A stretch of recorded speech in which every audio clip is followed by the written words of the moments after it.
You might be interested in hearing from the person who we're going to be hosting tonight for the interview. I'm just saying, just stress out, bear with it through me. Somebody better is coming up. Trust me. Well, thanks.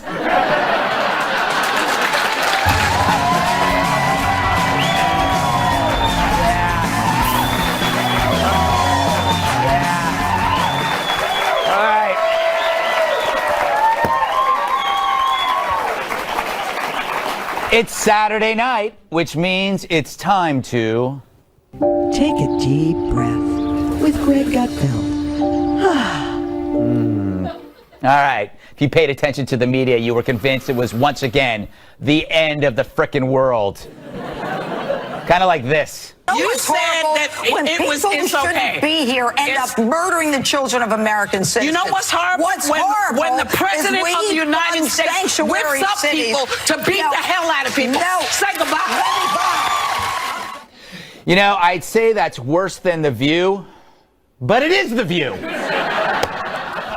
Let me break it to you, America. Stuff is good. Jobs, economy. If Trump is in anyone's pockets, it's yours, and he's dumping wads of cash in it. We're powerful, we're prosperous, we're peaceful, we're happy, at least happier than we were under Obama. That's from a poll, I believe polls. According to that same poll, this is great. Most people know that the media is nuts. Fewer than 1% think Russia is a big deal. The media is completely preoccupied by something less than 1% care about. How disconnected can you be? In terms of significance to most Americans, Russia's tied with my third nipple. It's an adorable one, but I get it. It's hard to tell what matters with our media. Every day their hair is on fire, and I include this chap who has none. So many cartoon Cronkites. What we all saw and heard in Helsinki today is really frightening. An absolutely shameful display by an American president with the whole world watching. As you see behind me, there's a little bit of a gloom now. It's set in right after the world witnessed a betrayal the likes of which we've never seen. America's president sided with its enemy today. Shock has turned to a national shunning as America finds unity in President Trump's perfidy. Ah! Perfidy! Somebody found a thesaurus! Oy vey. They make Chicken Little a comatose. Now Trump is invited, get this, has Trump invited Putin to America. The media screams, but I love it. You know, the media says, please, please, please don't do X. And Trump says, here's X squared. He knows you can't win with the media, who can't see what's obvious to the rest of us. We know the real world looks nothing like what they see. Here's MSNBC's coverage of Trump's last press conference. Fireball! Fireball! Fireball! Fireball!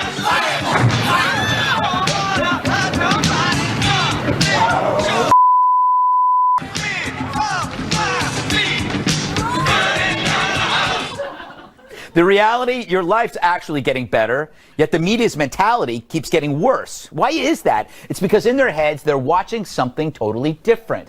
The media sees the news as a scripted event, and they're furious Trump won't read from their script.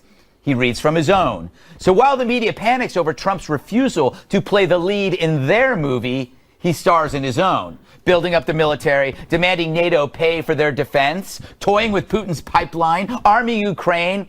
It's like Sergeant Rock versus the Three Stooges.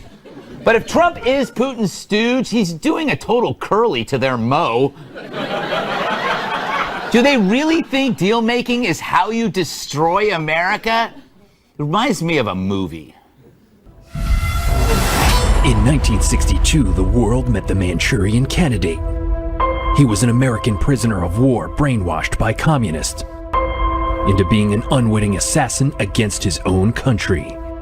Now comes the long-awaited sequel. We haven't ever had to reckon with the possibility that somebody has ascended to the presidency of the United States to serve the interests of another country rather than our own. He was a real estate mogul turned reality show host, but then a foreign power made him their sleeper agent. It was a shocking display of surrender, unlike anything we've seen from an American president. But what the enemy didn't know was that when he finally rose to the top, he'd do unspeakable things, like cutting taxes, lowering the unemployment rate, demanding NATO allies pay their fair share, growing the economy, and neutralizing nuclear threats. Nude man on a unicorn surfing on a breadstick teaching another unicorn how to surf on a breadstick films presents Vladimir Putin, Chris Matthews, and Donald Trump as the worst Manchurian candidate ever. The Manchurian Candidate 2, the worst Manchurian candidate ever.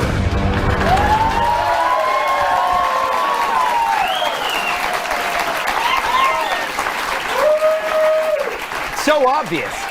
It's so obvious. For Trump, a Russia deal is just a deal like buying a car, except it's peace and prosperity. Watch any good salesman and you'll see somebody ignoring all the negatives and zeroing in on the close. The past is the past until after the handshake, which is why Trump doesn't get all the outrage over this. He's like every husband who says the wrong thing and doesn't know why he's suddenly ducking a potted plant. It's true. After all, dialogue is a very important thing, and it's a very good thing. Dialogue is a very important thing, and it's a very good thing. So if we get along with them, great. If we don't get along with them, then we won't get along with them. Exactly. How easy is that to follow? He knows being polite to a thug is a small price to pay to neutralize a few nuclear threats. I'll give you a pat on the back in public, Vlad, if you give us Syria, Iran, North Korea, and fix your damn alphabet. I mean, what the hell is this? I don't know. In reality, Putin's just another mob boss you gotta grease to get that new casino off the ground. So in the press fantasy, anytime Trump is polite to anyone, that's proof of conspiracy. In reality, though, is having conversations with Putin or Kim the same as colluding? No wonder collusion's in the air. It's made out of nothing. No, you avoid conflict through conversation. Sorry, you can't just ignore Russia like it's Jim Acosta at a press conference. Yet so many progressives hate progress. Ironically, Trump may do more for the cause of peace than any left-limping president ever could, because he's dealing from a position of strength. What a surprise. A 73-year-old billionaire who dealt with thugs his whole life is succeeding where a grad student who writes bad poetry couldn't. How is that?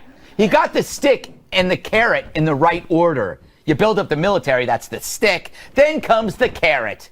Liberals do the opposite. They declare sticks a threat to the environment. Then they bury our enemies in carrots. But Trump dealing with Putin, in Trump's pocket is a big stick. And he's not just happy to see him.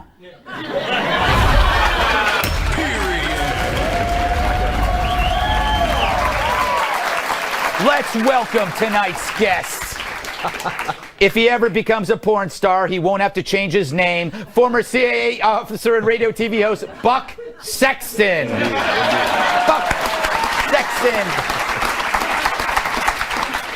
Practicing her name. I'm practicing her name. She's our business reporter from north of the border, the best Canadian import since Molson Beer, Fox Business Network reporter Christina Partsinevelis. Yeah. Partsinevelis. Partsinevelis. She's so bright the sun seeks shade from her. National Review reporter Kat Timpf. I can say her name. And just like the Vatican, he's famous for his mass.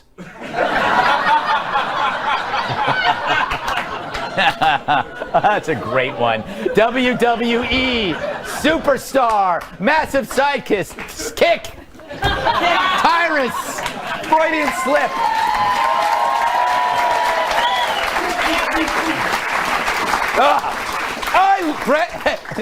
Buck, I love this week. I love this week. It was hilarious. Every day I was laughing. It was the Super Bowl of snowflakeism. It was like nothing I've ever seen in my life. You've never seen so much pearl clutching. In fact, wherever you set the boundaries of what's too crazy for mainstream media publications to say, you're like, okay, look, press conference wasn't amazing. You know, this isn't the second coming of Metternich. Like, I can understand why some people might have some issues here. Right. but it's not as bad as Pearl Harbor. Bam! Headline, it's as bad as Pearl Harbor. It's as bad. Somebody even compared it to Crystal Night. I know. And I'm like, is this just because you don't want to do the usual Hitlerian thing, so you decided to get specific? These people completely lost their minds, and now we're at the end of the week. And then we know people don't care about it because we got Avenatti back on TV. So this is the loop. This is the script. It's true. Now it's back to porn stars and sex. The way I like it, ladies and gentlemen. All right, Christina, you cover money and business, and you do it well at Fox Business. The economy seems immune to any of this stuff, and Americans seem immune. It's true. It's true. We just hit the lowest unemployment rate that we've seen since 1969. I need you to appreciate that date. And then we're also, well, since you've talked about your third nipple already, drugs, and porn stars. She did that. I gotta. But more importantly, yes, it's doing well. We had a bunch of earnings that came out this week. Very, very strong. However, because I cover business news, my only color is green, we have to be concerned about the trade tariffs. I agree. And inflation coming up too, and lack of wage growth. So there are some factors that can weigh heavily on the economy. I'm worried, and if that stuff happens and goes south, he's going to be in a bit of trouble. Definitely. Yeah, because he's taking credit for this big boom right now, and if it goes south, he's going to get hit by the media. Kat, what do you say about the second summit? Aren't you excited? Putin's going to come here. Maybe he'll go to Mar-a-Lago. Maybe we could throw him a military parade. I know that there's going to be a lot of outrage, even if it goes well. It doesn't really matter. Because we saw with this press conference this week, we saw Trump saying the exact same things as he's been saying since he was a candidate, saying he wanted to get along with Putin. You may like it, you may not like it, but it's not new. And yet everybody reacted as if it was some sort of crazy new thing. It wasn't some crazy new thing. It was exactly what he's been saying. It's almost as if people aren't actually paying attention to the news, and just when they see other people get mad, they get mad too, because they want to all be in a nice little mad club where they all just breathe on each other really heavily. I agree. It's all about being mad. Tyrus, anything bothering you about this? Yeah, I'm pissed. And I'll tell you why. It never should have happened. Yeah. And it has nothing to do with anything you think. He made him wait an hour? Putin made him wait. I would have left my girl in the house if she made me wait 15 minutes. This is the United States of America, Jack. We wait for no one. When he got there, it should have been a little intern named Roy going, "I'm sorry you missed the president, Mr. Putin. Maybe next time." Like, that's the only thing I was mad about. We don't wait. We don't wait. You out your mind, but whatever. Okay, I'll let that pass. The press conference, to me, I always look at things through my life path. And I've been out in a restaurant with lots of friends, and maybe you're having some issues at home. Yeah. And the press is the angry girlfriend. Yes. Who decides to bring up something personal while you're trying to entertain.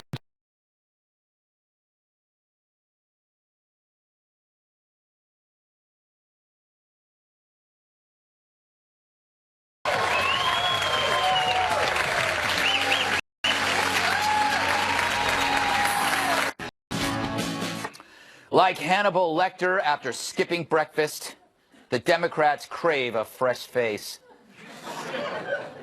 But who does Trump want to see plenty in 2020? I bet he dreams about Biden. I dream about Biden. That's a dream. Look, Joe Biden ran 3 times. He never got more than 1%. And President Obama took him out of the garbage heap, and everybody was shocked that he did. I'd love to have it be Biden. Me too. Just to hear more about the dreams. But Dems see it differently. A new poll shows that 3 out of 4 of them think it's time for a fresh face to take on Trump in the next election. The 4th Democrat said he wanted this guy. Yep, Alf. After all, they do love their aliens. I like that.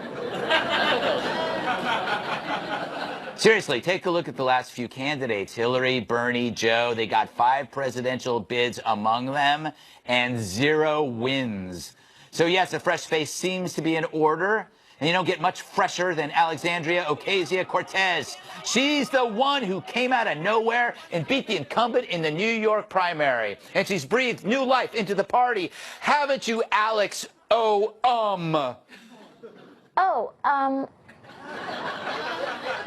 I think what I meant is like the settlements that are increasing in some of these areas. I am not the expert on geopolitics on this issue. I do think that right now, when we have this no-holds-barred, Wild West hyper-capitalism, capitalism has not always existed in the world, and it will not always exist in the world. She's right. Hyper-capitalism won't always exist in the world because it's not capitalistic enough. Tired of regular old capitalism full of private property and competitive markets? Then you'll love super turbo hyper capitalism. It's the first system where every worker gets their own startup. It's more goods, more services, and more reverse mortgage captors made of gold. In super turbo hyper capitalism, we're privatizing everything. Breathing, eating, flexing, dancing, and even vomiting. You'll get paid for all of it. And with full employment all the time, that means all pets have jobs. And all babies know how to fry. Plus, the retirement age is never.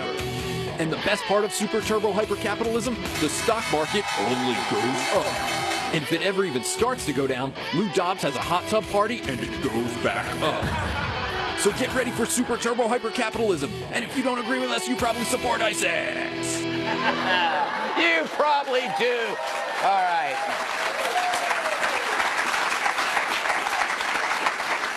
Christina, I go to you because you're a business reporter and a damn good one. You watch these. We're a capitalist country, but we have a party that seems to be adopting the principles of the losing countries of history, socialism. That can't be good, right, business reporter? I think that right now there needs to be a revamp of the Dems, and which is why you have a 28-year-old right now that's become the new face. We got to give her some credit, but I'm not going to discount the fact that she needs to know how to answer questions. If she's in the limelight, she's going to run for a big position. She needs to know how to answer. It's not going to affect markets right now. Like you said, we're seeing a lot of green. And capitalism, that's what makes this country go round, and for all of us to have jobs and have money. So I don't believe in that at all. Is that why you left Canada, because they're communist? No, Canada's a great place. Medicare for all. Yes. Oh. Yeah. See what I did there? Yes, I see what you did there. And it was wrong. And this will be the last time you're on this show. Hey, Kat. Come on, give me a break. No, I will. Kat, should Democrats maybe stop expecting Cortez to be such a big deal like the next, I don't know, Obama? I don't know. Yes. Yes. They should.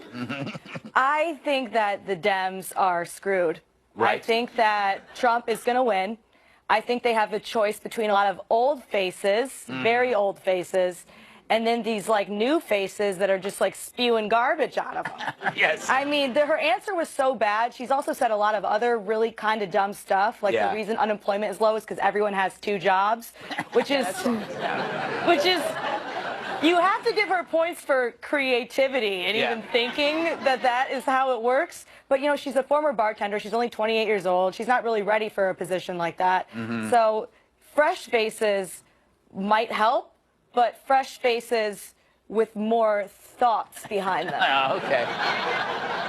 I think she's got a lot of potential. I think she has a lot of potential because I can tell she's a good person, but also a socialist. Tyrus. What's wrong? With me? No. Oh, I'm glad you asked. Yes. We still talking about Democrats? Come on, man. First of all, I just think of, who was the cat who ran for Libertarians? Was it Johnson? Johnson? Gare Bear. Yeah, Gare Bear. Yeah. When they asked Gare Bear that Syria question, he was like, and it was over for Gare Bear, right? Yeah, it was. She's like, oh, I'm not really an expert, and then she just invented a word. Yes. Which is kind of the page out of somebody else I know, but he knows how to do it better. No, so Trump, what Trump would say is he would just say, I'm going to get the best people on that. Yeah, and it's going to be the greatest thing, where she was like hyper capitalism. So, yeah, here's the thing with the Dems. They just need to have like 700 people run. Yes.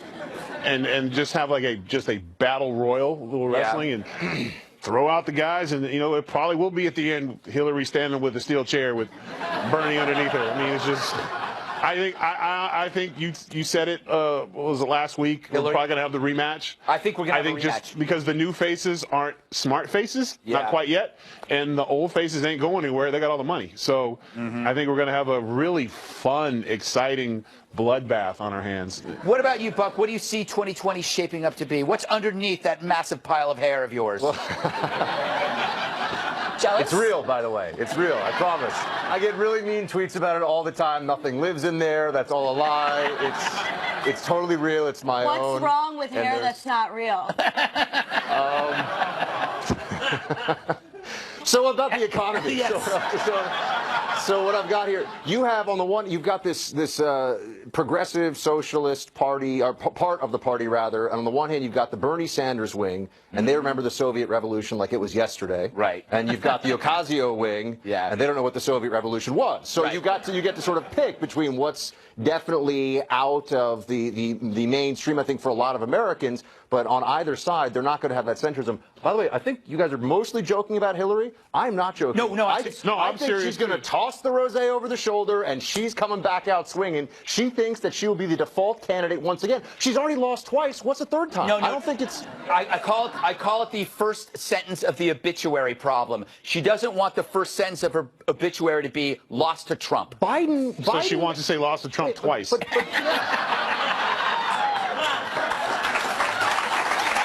I mean, just by way of, one thing, Biden isn't even the guy they're talking about yet, Yeah. and Trump squashed him like one of those bugs at a picnic that you don't know what it is, but it's just between your fingers already this week. Yeah. You know what? I love, though, how the same group of people who hate Trump are desperately seeking their own Trump. It's like to the Democrats, Trump are the vegetables and they're the baby. They hate the taste, but they know it's good for them. They need to get a Trump, right? Well, it's worked, so why Yeah, not? So yeah. we're going against it, but it worked for the Republican Party, so why not find that for the Democratic Party? Exactly, and I believe it's Mark Ruffalo. I was just thinking about it. They need to have just a mystery guy. Yeah. It needs to be a black box with a question mark on it through the entire thing. And then if they happen to win, they just step out like boom. There it is. Play Guess Who? That's like that dating show. Yeah. That's something. The dating game. Yes, thank you. Pretty simple. It's like that movie with the shark. Anyway, still to come. It's like that Star Wars movie. What's it called? Who's happier, the right or the left? Guess what side we take next.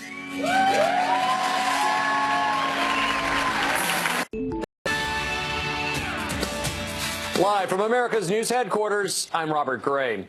The deadly hostage situation at a Los Angeles grocery store is now over. The suspect surrendered and is in police custody. But one person died during the ordeal. Now, it all started when the suspect allegedly shot two people, his grandmother and girlfriend. Authorities say the suspect fired his weapon at police during a chase. He crashed his car outside the Trader Joe's and then ran inside. The suspect fired multiple shots at police during the chase, but no officers were injured. People came out of the store with their hands up, but some remained inside. The suspect's girlfriend was injured and transported to the hospital. She's in fair condition. Several shoppers shared details of their ordeal on social media, describing a terrifying scene of gunfire and people running for cover. I'm Robert Gray. Now back to the Greg Gutfeld Show.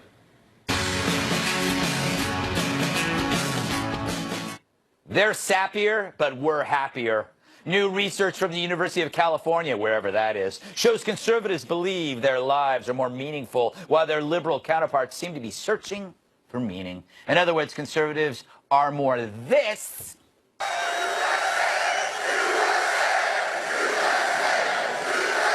And libs are more this. First time ever anywhere, the 45th President of the United States of America, Donald. Is this making sense? Just to clear up any confusion, it's like if conservatives were like this, and libs are like this. See, what the study is saying is conservatives satisfied with life.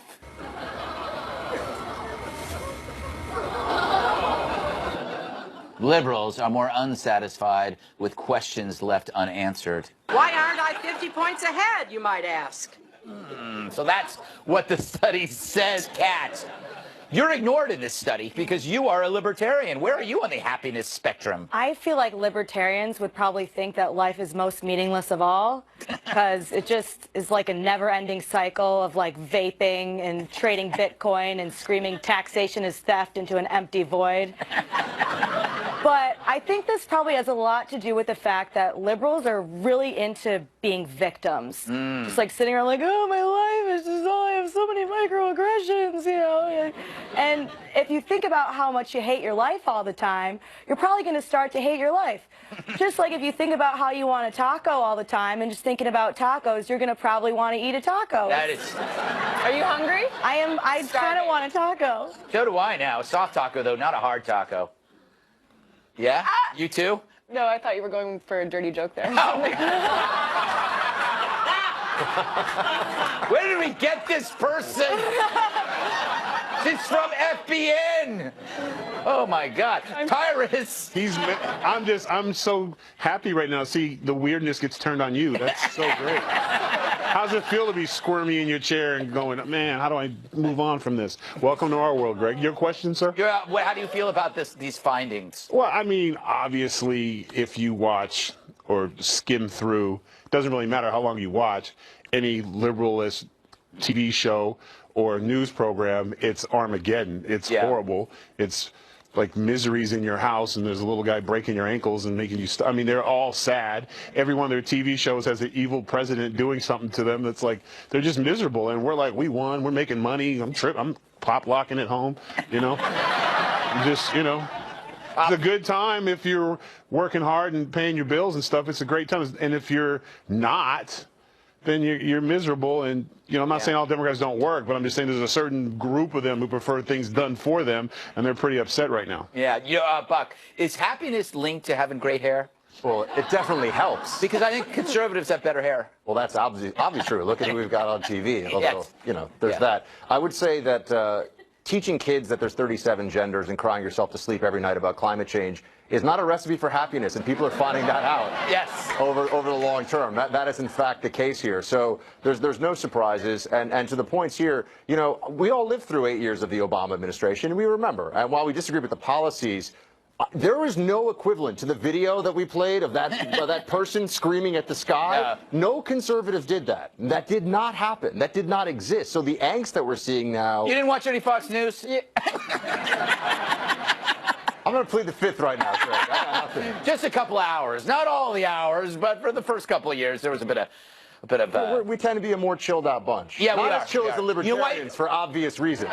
What you're saying is, if politics is personal, then you can't get away from the politics. A conservative, politics aren't personal, so if your team loses, you still go out and play with your kids, you go to the bar, you play sports, none of the things I do. But my point is this, what? If it's not personal, then you wouldn't have a show.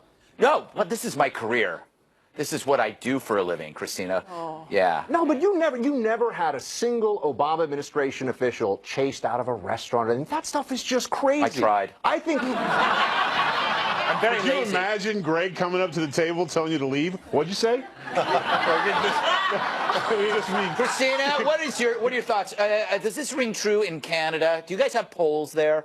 Politics does not come. We do have polls, and it does not come up as much as it does here. I've been here for only 4 months, and I cannot believe how much I discuss politics. But the study had 50,000 people over 16 countries, but they didn't find that much of a discrepancy between the happiness that a conservative would have versus a liberal. So I'm taking it with a grain of salt. All right. Well, you know what I find interesting? Here's the reason why. There was a book called The Happiness Curve that found that the happiest people on the planet are 50 plus or older. So it could be, why are conservatives happier? They're older. It's why William Devane is happy. You know, it ain't the gold, it's the silver in his hair. Sometimes I even impress myself with a turn of phrase. Coming up, Rodman, Kanye, North Korea. That's two dudes I've never met in a place I'll never go. But could they hold the key to world peace? That's next.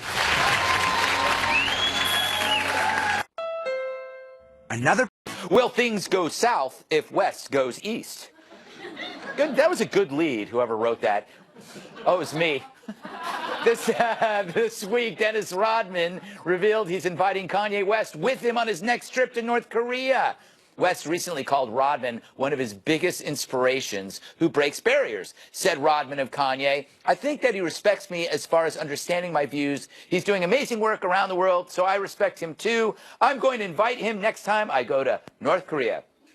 So good idea or a great idea? If Rodman paved the way for our current president to meet with Kim Jong-un, maybe Kanye could become the next celebrity export dispatched to fix world problems. I'd start by sending this man to make peace in the Middle East.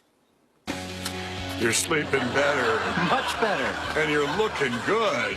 Feeling good. I knew you would. Maybe they just need a good night's sleep.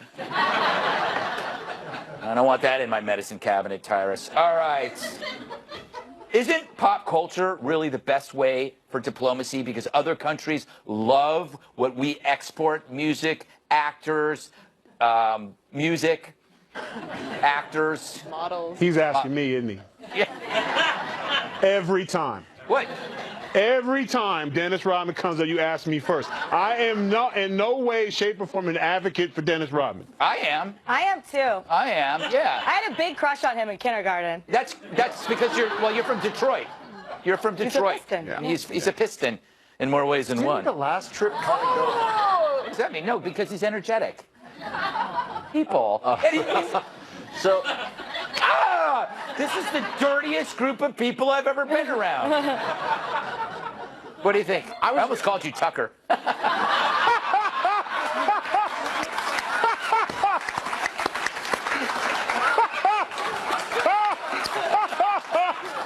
I'm going to tell you something now on this show. Can you say it like this? I'm going to tell you something. A cab driver in D.C. got so excited to see me this week, and he goes, "You, from the TV. Yeah. You are Tucker," and I was not. And he made me promise, and he made me promise. He goes, "Do you know him?" I said, "Yeah," and he goes, "Say hi to him for me." So hi, Tucker, from the cab driver in D.C., whose name I forget, but that happened.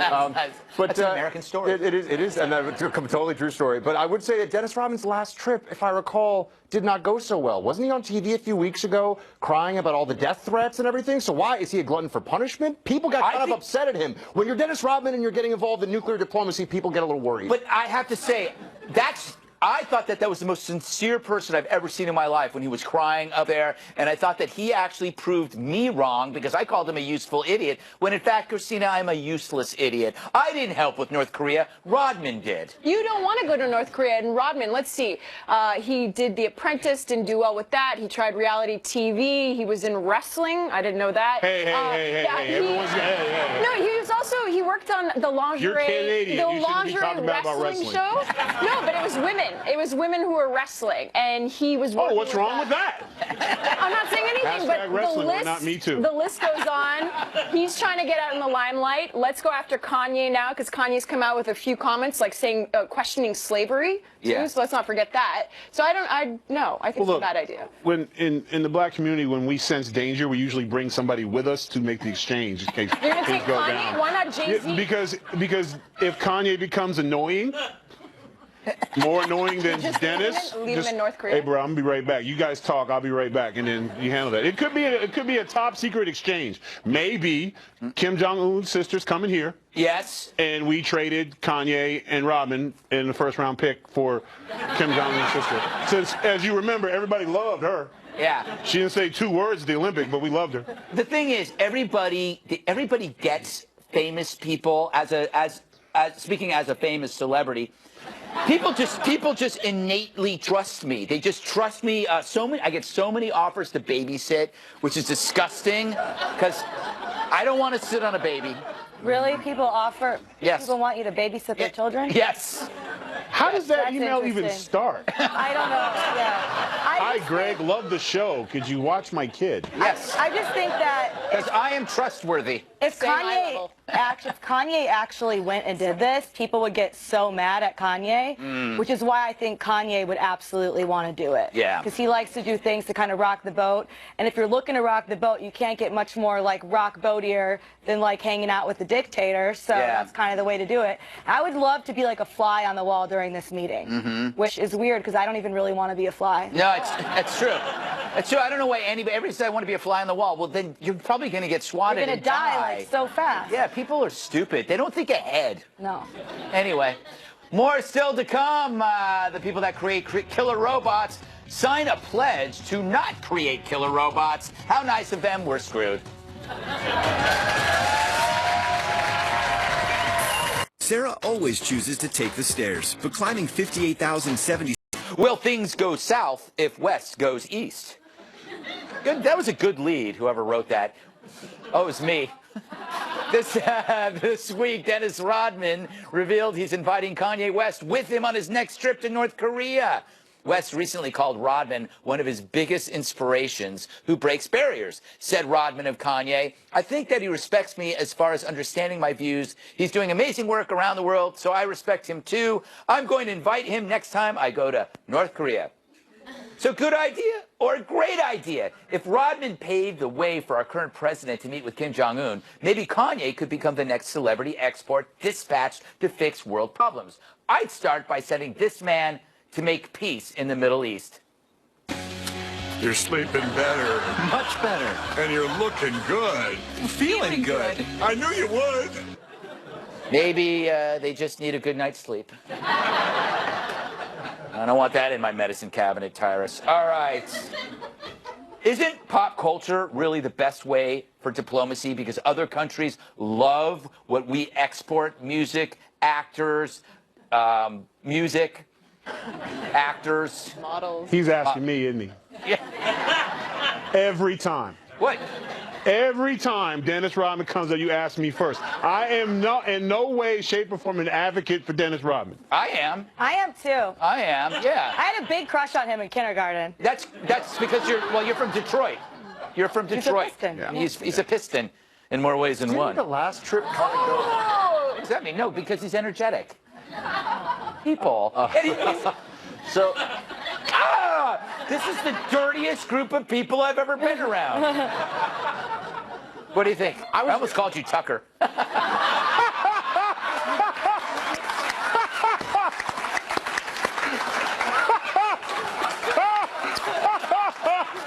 I'm going to tell you something now on the show. Can you say it like this? I'm going to tell you something. A cab driver in D.C. got so excited to see me this week, and he goes, "You, from the TV, from the TV. Yeah. You are Tucker," and I was not. And he made me promise, and he made me promise. He goes, "Do you know him?" I said, "Yeah," and he goes, "Say hi to him for me." So hi, Tucker, from the cab driver in D.C., whose name I forget, but that happened.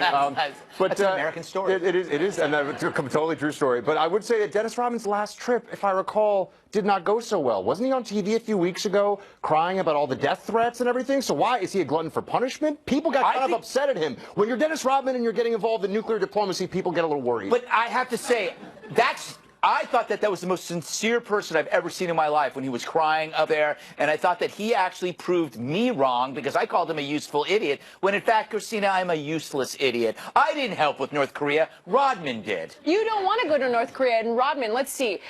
He did The Apprentice, didn't do well with that. He tried reality TV. He was in wrestling. I didn't know that. Hey, No, he was also, he worked on the lingerie. You're Canadian. The You shouldn't be talking lingerie about wrestling show. No, but it was women. It was women who were wrestling, and he was. Oh, what's wrong with that? I'm not saying anything, but wrestling, the list, not me too. The list goes on. He's trying to get out in the limelight. Let's go after Kanye now, because Kanye's come out with a few comments, like saying, questioning slavery. Too, Yeah. So let's not forget that. So I think it's a bad idea. When in the black community, when we sense danger, we usually bring somebody with us to make the exchange in case You're gonna things take go Kanye? down. Why not Jay-Z? Yeah, because if Kanye becomes annoying, more annoying than Dennis, leave him in North Korea? Hey, bro, I'm gonna be right back. You guys talk, I'll be right back, and then you handle that. It could be a top secret exchange. Maybe Kim Jong-un's sister's coming here. Yes. And we traded Kanye and Rodman in the first round pick for Kim Jong-un's sister. Since, as you remember, everybody loved her. Yeah. She didn't say 2 words at the Olympic, but we loved her. The thing is, everybody gets famous people as speaking as a famous celebrity. People just innately trust me. They just trust me. I get so many offers to babysit, which is disgusting because I don't want to sit on a baby. Really? People offer? Yes. People want you to babysit their children? Yes. How does that That's email even interesting. start? I don't know. Yeah. Hi, Greg. Love the show. Could you watch my kid? Yes. I just think that Because I am trustworthy. if Kanye actually went and did this, people would get so mad at Kanye, which is why I think Kanye would absolutely want to do it. Yeah. Because he likes to do things to kind of rock the boat. And if you're looking to rock the boat, you can't get much more like rock boatier than like hanging out with the dictator. So that's kind of the way to do it. I would love to be like a fly on the wall during this meeting, which is weird because I don't even really want to be a fly. No, it's true. It's true. I don't know why everybody says I want to be a fly on the wall. Well, then you're probably going to get swatted You're going and to die like so fast. Yeah, people are stupid. They don't think ahead. No. Anyway, more still to come. The people that create killer robots sign a pledge to not create killer robots. How nice of them. We're screwed. Sarah always chooses to take the stairs, but climbing 58,070